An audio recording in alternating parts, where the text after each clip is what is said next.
Nang tanungin namin siya kung bakit ipinagpatuloy niya ang kanyang tungkulin sa kabila ng panganib, ito ang kanyang sinabi.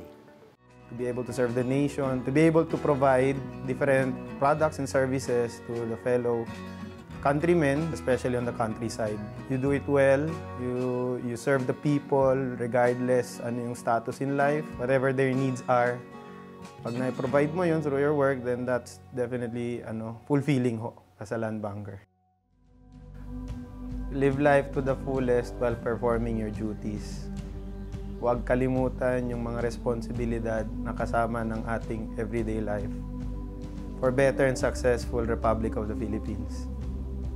Ako si Raymond Gonzales, roving teller ng Land Bank Zamboanga Main Branch.